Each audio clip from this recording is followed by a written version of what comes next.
শুভ সন্ধ্যা বন্ধুরা। আজ হলো 1 সেপ্টেম্বর 14 ভাদ্র সোমবার।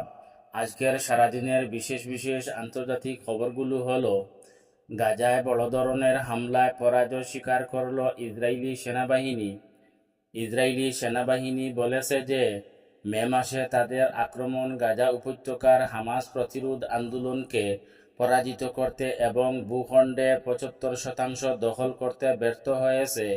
যদিও তাদের বাহিনীর সরঞ্জাম বিশাল আকারে ছিল, তবুও তারা পরাজয়ের মুখ দেখতে যাচ্ছে।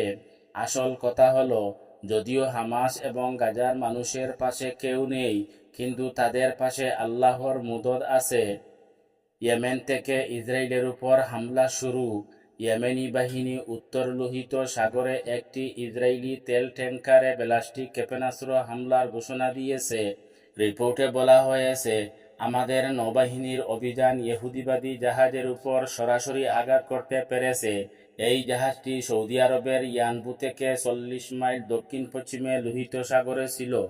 50টি দেশের 200টি সংবাদ মাধ্যম গাজায় সাংবাদিকদের উপর ইসরায়েলি হামলা বন্ধের আহ্বান জানিয়েছে এবং ফিলিস্তিনি সাংবাদিকদের পরিকল্পিত হত্যাকাণ্ডের তীব্রভাবে নিন্দা জানানো হয়েছে এবং যে যে অঞ্চলে অভিযান চলছে সেই অঞ্চলের সাংবাদিকতার স্বাধীনতা নিশ্চিত করার দাবি জানানো হয়েছে।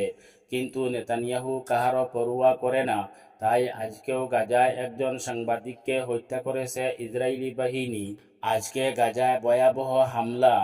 বর্তমান 24 ঘন্টা ইসরায়েলি বিমান হামলায় 98 জন নিহত, অনাহারে 9 ফিলিস্তিনি মারা গেছেন এবং 404 জন আহত হয়েছেন, যার মধ্যে 127 জন শিশু।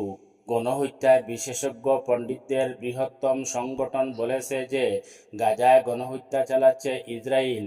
গণহত্যা গবেষণা ও সচেতনতায় বিশেষজ্ঞ বিশ্বের বৃহত্তম পণ্ডিতদের সংগঠনের সভাপতিমণ্ডলী সোমবার জানিয়েছে যে এই দলটি একটি প্রস্তাব অনুমোদন করেছে যেখানে বলা হয়েছে যে গাজায় ইসরায়েল গণহত্যা করেছে তা প্রমাণ করার জন্য আইনি মান পূরণ করা হয়েছে।